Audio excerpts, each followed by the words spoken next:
বিসমিল্লাহির রহমানির রহিম। আলহামদুলিল্লাহি রাব্বিল আলামিন। আসসালাতু ওয়াসসালামু আলা রাসূলিহি মুহাম্মাদিন ওয়া আলা আলিহি ওয়া আসহাবিহি আজমাইন। মাইলস্টোন কলেজের প্রিয় শিক্ষার্থীরা, আজকে আমরা সপ্তম অধ্যায়ের পাঠ 19 এবং 20 নিয়ে আলোচনা করব। আজকের আলোচনাটি তোমাদের জন্য অত্যন্ত গুরুত্বপূর্ণ।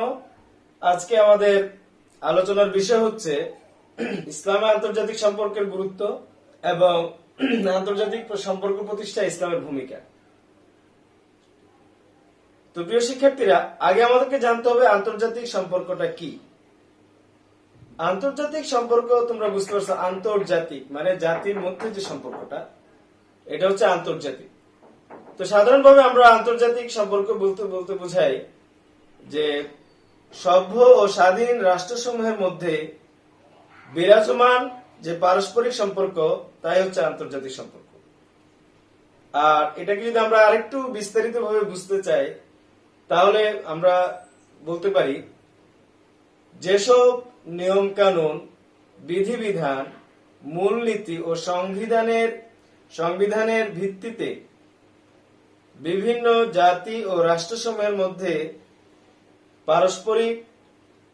রাষ্ট্রসমূহের পারস্পরিক দায়িত্ব, কর্তব্য এবং তাদের যে পারস্পরিক সম্পর্কের যে সম্পর্ক গড়ে ওঠে, এবং এই যে সম্পর্ক গড়ে ওঠা, এটাই হচ্ছে আন্তর্জাতিক সম্পর্ক। তো আন্তর্জাতিক সম্পর্ক রক্ষা করার গুরুত্ব আমরা কেন অনুভব করি, এটা প্রিয় শিক্ষার্থীরা আমরা জানি যে একটা ব্যক্তি যেমন স্বয়ংসম্পূর্ণ না, সে অন্যের উপর নির্ভরশীল, অনুরূপভাবে একটা জাতি বা রাষ্ট্র সে কখনো স্বয়ংসম্পূর্ণ হয় না। বিভিন্ন কারণে, বিভিন্ন প্রয়োজনে তাকে অন্য একটা রাষ্ট্র বা জাতির উপরে নির্ভর করতে হয়। এবং মজার বিষয় হচ্ছে, ওই তুমি যেই রাষ্ট্রের উপরে অন্য কোনো বিষয়ের কারণে, অন্য কোনো সম্পদের কারণে, অন্য কোনো প্রয়োজনে তুমি যে নির্ভর হচ্ছ, সে যে সবসময় তোমার বন্ধু হবে তা কিন্তু নয়। কখনো কখনো দেখা যাবে তোমার যে পার্শ্ববর্তী রাষ্ট্র আছে বা যার কাছ থেকে তুমি যে জিনিসটা প্রয়োজন অনুভব করো, যার সাথে তুমি সম্পর্ক তৈরি করতে আগ্রহী হচ্ছ, সে হয়তো তোমার শত্রু রাষ্ট্র হইতে পারে। সে তোমার এই শত্রু রাষ্ট্র হওয়া বলতে বোঝায় এখানে তোমার নীতি আদর্শের দিক থেকে ভিন্ন মতের, ভিন্ন জাতিগোষ্ঠী হতে পারে, কিন্তু তাদের সাথেও আমাদের একটা সম্পর্ক, লেনদেন গড়ে তুলতে হবে। তো সেজন্য আন্তর্জাতিক সম্পর্ক রক্ষা করা খুবই গুরুত্বপূর্ণ এবং সারা বিশ্বে আমরা তাই দেখছি। আমরা দেখছি যে এই জাতির সাথে তাদের যুদ্ধ হয়েছে, বিগ্রহ হয়েছে, কিন্তু আবার তাদের সাথে তাদের সুসম্পর্ক গড়ে উঠেছে। তোমরা সাপোজ আমি একটা সিম্পল একটা উদাহরণ দেই, দক্ষিণ কোরিয়া এবং আমেরিকা, জাপান এবং আমেরিকা। তোমরা জানো যে প্রথম বিশ্বযুদ্ধে জাপান ছিল আমেরিকার বিরোধী অক্ষশক্তি, দ্বিতীয় বিশ্বযুদ্ধ তাই, এবং তৃতীয় বিশ্বযুদ্ধে জাপান পরাজিত রাষ্ট্র, আর আমেরিকা হচ্ছে তাদের বিজয়ী রাষ্ট্র। এবং তোমরা বর্তমান বিশ্বে দেখো যে আন্তর্জাতিক বিভিন্ন ফোরামগুলোতে তোমরা দেখবে যে জাপান সবসময় আমেরিকার পক্ষ থেকে, অর্থাৎ শত্রু মিত্রে পরিণত হয়েছে। তারা বিভিন্ন কারণে, বিভিন্ন আঙ্গিকে পরস্পর মত বিরোধী রাষ্ট্রগুলো কি হচ্ছে, একত্রিত হচ্ছে। আমরা কমিউনিস্ট রাষ্ট্র দেখতেছি, আবার দেখা যাচ্ছে এই তোমার উদারনৈতিক রাষ্ট্র দেখতে পাচ্ছি, ইসলামী রাষ্ট্র দেখতেছি পাচ্ছি, আবার অন ইসলামিক রাষ্ট্র দেখতে পাচ্ছি বিশ্বে বিরাজমান, এবং তাদের মধ্যে পারস্পরিক আবার আন্তর্জাতিক সম্পর্ক রয়েছে বিভিন্ন কারণে। তো আমরা বুঝতে পারলাম যে বিভিন্ন রাষ্ট্রের মধ্যে যে সম্পর্কটা রক্ষা করা, আন্তর্জাতিক সম্পর্ক রক্ষা করা কতটুকু গুরুত্ব। এখন আমরা আলোচনা করব যে আন্তর্জাতিক সম্পর্ক প্রতিষ্ঠায় ইসলামের ভূমিকা। তো প্রিয় শিক্ষার্থীরা, এখানে ইসলাম আসলে কি ধরনের ভূমিকা রাখে। আমরা জানি যে ইসলাম একটি সর্বব্যাপী ধর্ম, দিন, জীবন ব্যবস্থা। ইসলামের মধ্যে সমস্ত কিছু একীভূত করা হয়েছে।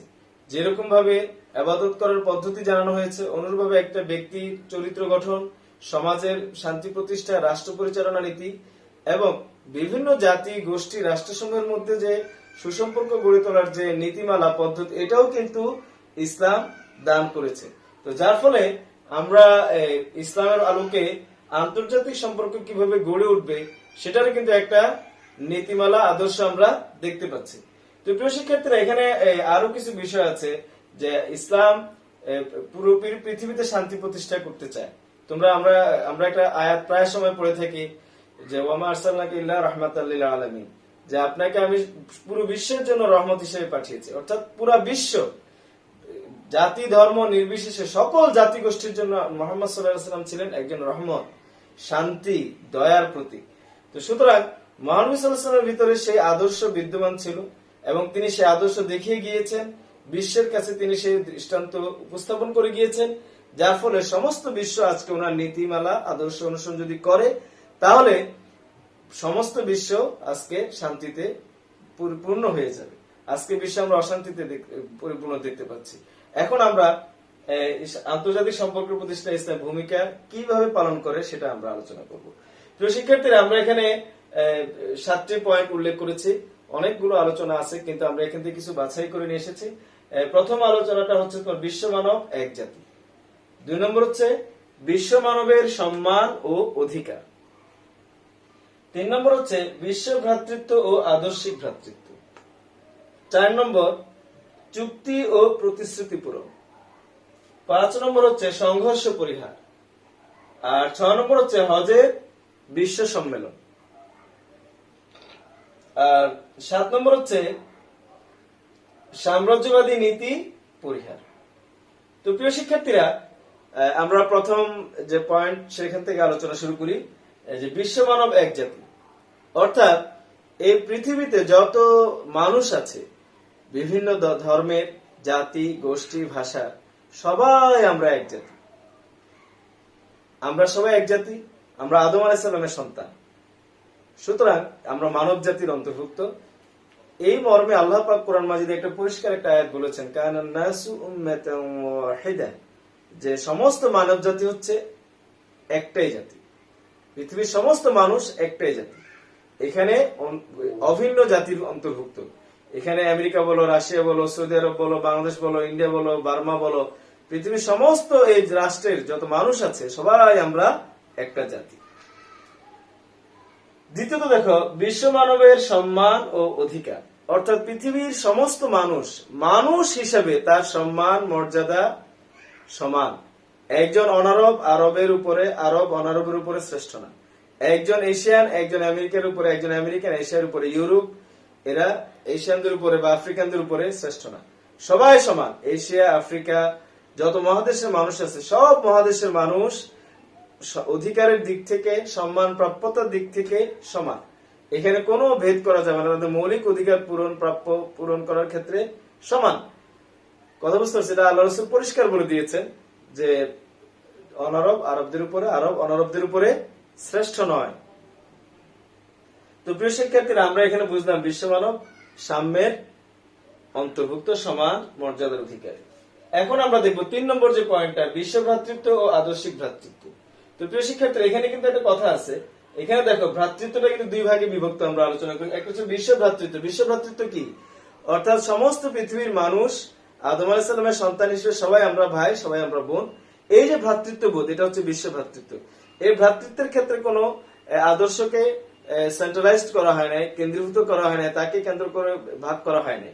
সমস্ত বিশ্বের মানুষ। সুতরাং সবাই আমরা মানুষ, সবাই সুখে দুঃখে আমরা পাশে দাঁড়াবো, তাদেরকে সাহায্য সহযোগিতা করবো, সহমর্মী হব। বিপদ আপদে আমরা যে যার সম্পদ আছে, যে জাতি, যে রাষ্ট্র, যে গোষ্ঠী, যে বুদ্ধি, যে বিজ্ঞান, যে প্রযুক্তি নিয়ে আছে, সে সবাই কি করবে? এক জাতি অপর জাতিকে সহযোগিতা করবে। এবং এটা বিশ্বে এখনো নমুনা আছে। আমরা যখন এই বার্মায় যে রোহিঙ্গারা উদ্বস্ত, আমরা তাদেরকে স্থান দিয়েছি। যখন নেপালে ভূমিকম্প হয়েছে, আমরা আমাদের মেডিসিন সাপোর্ট দিয়েছি, তাই না? আমরা এই কয়েকদিন আগে উগান্ডাকে আমরা এই অর্থনৈতিক সাহায্য দিয়েছি। আফ্রিকার অনেক রাষ্ট্রে আমরা এই যে কৃষি প্রযুক্তি, যেটাকে বলে অ্যাগ্রো টেকনোলজি, সেটা আমরা তাদেরকে দিয়েছি। এই যে বিষয়টা, এটা কিন্তু একটা গুরুত্বপূর্ণ বিষয়। তো যার জন্য এটা হচ্ছে বিশ্ব ভ্রাতৃত্বের অংশ। আমরা ইন্ডিয়ায় আমরা অনেক সাহায্য করেছি। আবার ইন্ডিয়া আমাদেরকে যে তোমার স্বাধীনতা যুদ্ধের সময় সাহায্য করেছে, তাই না? তো এরকম বিভিন্ন দেশ, বিভিন্ন জাতিগোষ্ঠীকে তাদের মহামারী, তাদের বিপদাপদ, তাদের অসময় বা দুঃখে পাশে এসে দাঁড়াবে। আর আদর্শিক ভ্রাতৃত্ব কি? আদর্শিক ভ্রাতৃত্ব হচ্ছে ইসলামকে কেন্দ্র করে সমস্ত মুসলিম বিশ্বের মধ্যে যে ভ্রাতৃত্ব, এটাকে বলা হয় আদর্শিক ভ্রাতৃত্ব।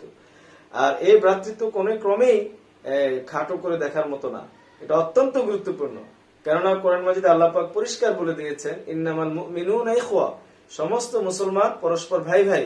ফাআসলিহু বাইনা আখাওয়াইকুম, সুতরাং তোমরা কি করো, তোমাদের ভাইদের মধ্যে সমাধান করে নাও, সমঝোতা করে নাও, বিবাদ মীমাংসা করে নাও।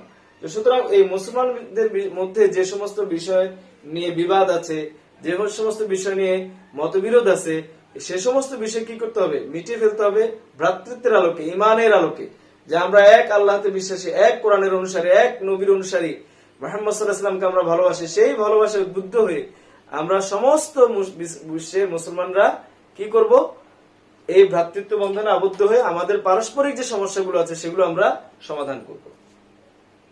তাহলে বিশ্ব ভ্রাতৃত্ব ও আদর্শিক ভ্রাতৃত্ব এই আলোচনা তোমরা বুঝেছো। এরপরে চুক্তি ও প্রতিশ্রুতি পূরণ। চুক্তি ও প্রতিশ্রুতি পূরণ করা এটা একটা ইসলামের আবশ্যিক বিষয়, এটা ফরজ।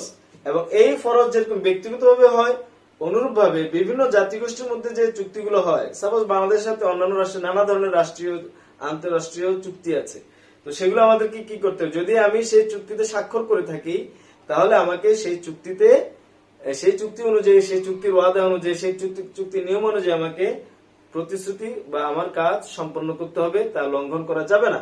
কেননা আল্লাহ পাক কোরআন মাজিদে বলে দিয়েছেন, আউফু বিল উকুদ, তোমরা কি করো, চুক্তি সমূহ পূর্ণ করো।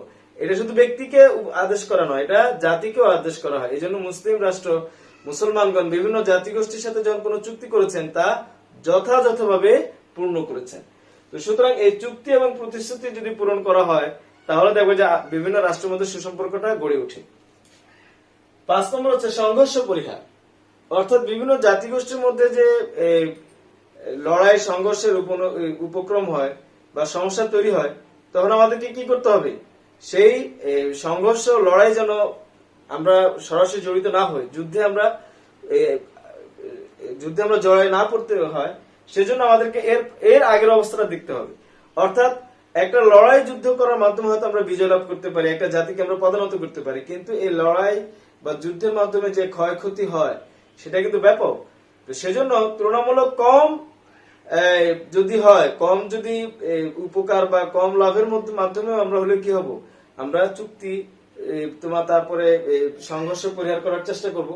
আমরা এর উদাহরণ পাই, যেমন রাসূল করিম সাল্লাল্লাহু আলাইহি ওয়াসাল্লাম যখন হুদায়বিয়া সন্ধি করেন এবং তখন মক্কাবাসীদের সাথে এই মুসলমানদের একটা যুদ্ধ বাধার উপক্রম হয়, তখন রাসূল করিম সাল্লাল্লাহু আলাইহি ওয়াসাল্লাম আপাত দৃশ্যমান মুসলমানদের স্বার্থ বিরোধী, মান সম্মানের বিরোধী কিছু কিছু নীতি তিনি কি করেছেন, দেখতে মনে হয় যে মুসলমানদের এই মান সম্মান ক্ষুণ্ণ হয়, তবু তিনি কি করেছিলেন, এই মক্কার কুরাইশদের সাথে তিনি চুক্তি করেছিলেন, হুদায়বিয়া সন্ধি গঠন করেছিলেন, মদিনার সনদ করেছিলেন। এছাড়াও রাসূল সাল্লাল্লাহু আলাইহি ওয়াসাল্লাম বিভিন্ন জাতিগোষ্ঠীর কাছে কি করেছেন, ইসলামের দাওয়াত পাঠিয়েছিলেন, বিভিন্ন চুক্তি, বিভিন্ন অঙ্গীকারনামা, তাদেরকে আমানত যেটাকে বলে নিরাপত্তার প্রতিশ্রুতি দিয়ে তিনি আল্লাহ রাসূল বিভিন্ন জাতিগোষ্ঠীকে চিঠি দিয়েছিলেন, যা ইতিহাসে লিপিবদ্ধ আছে। তো সুতরাং সংঘর্ষ পরিহার করার জন্য আমাদেরকে সর্বাত্মক চেষ্টা করতে হবে। কথাটা বুঝতে পারছো? কারণ যুদ্ধ লড়াই আমাদের কাম্য না। আমাদেরকে আগে দেখতে হবে জাতিগুলো যেন ভালো থাকে, মানুষের মধ্যে যেন যুদ্ধ সংগঠিত না হয়। কারণ একটা যুদ্ধ এত বিপর্যয়কর হয়, একটা জাতি গোষ্ঠীকে ধ্বংস করে দেওয়ার উপক্রম হয়। তাহলে আমাদেরকে কি করতে হবে, এই সংঘর্ষ পরিহার করতে হবে। আল্লাহ পাক এই প্রসঙ্গে বলেন, ওয়াসুলহু খায়র, এবং সমঝোতা হচ্ছে উত্তম। আর 6 নম্বর দেখো, হজের বিশ্ব সম্মেলন। মুসলিম বিশ্বের মধ্যে যে নানা ধরনের সমস্যাগুলো থাকে, এই সমস্যাগুলো হজের সময় এসে সমাধান করা যাবে। পারস্পরিক ভ্রাতৃত্ববোধে উজ্জীবিত হয়ে তারা কি করবে, নিজেদের মধ্যে নানা ধরনের সমস্যাগুলো সমাধান করে ফেলবে, যেন তাদের সমস্যা না থাকে। 7 নম্বরটা দেখো, আমরা এই আলোচনা সাম্রাজ্যবাদী নীতি পরিহার। অর্থাৎ ইসলামের লক্ষ্য এটা নয় যে ইসলাম একটা শক্তিরূপে যখন আবির্ভূত হবে, ইসলাম যখন রাষ্ট্র ব্যবস্থা গড়ে তুলবে, তখন সে কি করবে, অন্যান্য জাতিগোষ্ঠীকে দখল করবে, তাদেরকে ধ্বংস করে দেবে, তা না। কারণ আমরা এই ইসলামের এই নীতিটাকে আমরা দেখি, ইসলাম পৃথিবী শাসন করেছিল 1012 বছর, কোন কোন জায়গায় 1500 বছর, 1200 বছর ধরে শাসন করেছে, কিন্তু কোন জাতি গোষ্ঠী নিশ্চিহ্ন হয় নাই। একটা তোমাকে ছোট্ট উদাহরণ দেই, এই যে আমাদের পার্শ্ববর্তী রাষ্ট্র ইন্ডিয়া, ভারত, এটাকে মুসলমানরা 8 শতক থেকে শুরু করে 19 শতক পর্যন্ত প্রায় 1100 বছর মুসলমানরা শাসন করেছিল, কিন্তু সেখানে এই যে বিশাল অমুসলিম হিন্দু জাতিগোষ্ঠী ছিল, তারা ধ্বংস হয় নাই। শিখ জাতিগোষ্ঠী ছিল, তারা ধ্বংস হয় নাই।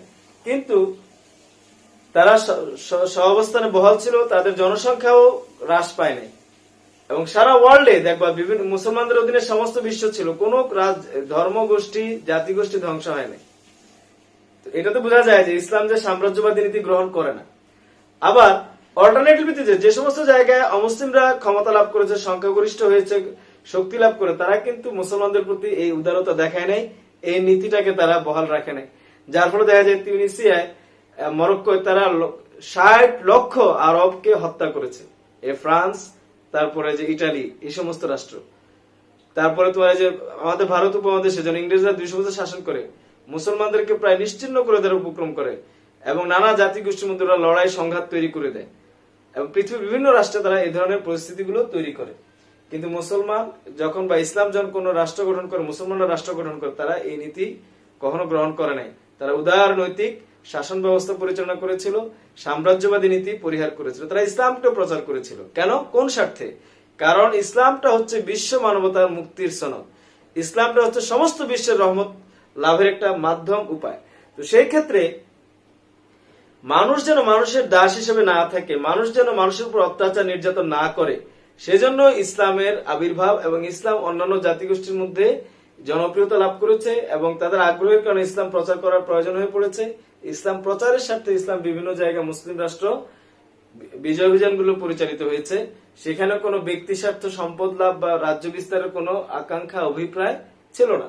তো সুতরাং আমরা বুঝতে পারলাম যে সাম্রাজ্যবাদী নীতি ইসলাম পরিহার করা ইসলামের একটা সবচেয়ে বড় লক্ষ্য।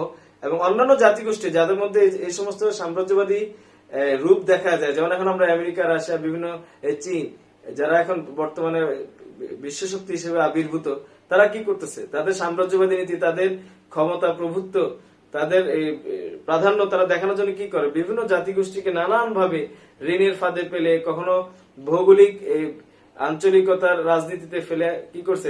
নির্যাতন করতেছে। তোমরা উইগুর জাতির গতি সম্পর্কে জানো যে সেখানে মুসলমানরা কিভাবে নিষ্পেষিত হচ্ছে।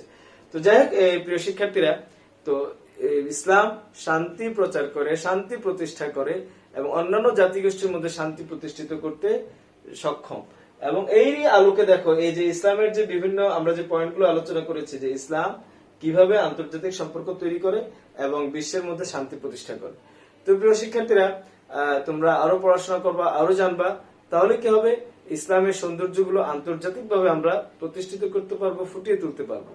সেজন্য আমাদের নিজেদেরকে ব্যক্তিগতভাবে, সমাজে, রাষ্ট্রে ইসলামের চর্চা বাড়াতে হবে। ইসলামের যে ন্যায় নীতি বিধানগুলো সেটা জানাতে হবে। কারণ ইসলাম এত ন্যায়সঙ্গত বিধিবিধানগুলো তার মধ্যে প্রণয়ন করেছে বা রেখেছে, আল্লাহ পাক দান করেছেন যে সমস্ত জাতিগোষ্ঠী তাদের মধ্যে নিরাপত্তা বোধ করে, নিরাপত্তা লাভ করে। একজন মুসলমান যেরকম তার মুসলিম রাষ্ট্রে স্বাধীন এবং মর্যাদা নিয়ে বসবাস করতে পারে, একজন অমুসলমানও মুসলমানদের অধীনে একইরূপ বসবাস করতে পারে। কিন্তু আজকে ইসলামের সে সৌন্দর্য আমরা দেখতে পাচ্ছি না, এই কারণে যে আজকে পুরো বিশ্বে কোথাও ইসলামী রাষ্ট্র নাই, ইসলামী রাষ্ট্রের যে প্রাধান্য বিস্তার লাভ করা সেটাও আমরা দেখতে পাচ্ছি না। তো আমরা ইনশাল্লাহ আশা করি আল্লাহ পাক আমাদেরকে আগামী শতক ইসলামের শতক হিসেবে দান করবেন এবং তোমরা ইনশাল্লাহ দেখে যেতে পারবা। তো আল্লাহ পাক সবাইকে ভালো রাখুন, সুস্থ রাখুন। আজকে আলোচনা আমরা এখানে সমাপ্ত করলাম। আসসালামু আলাইকুম।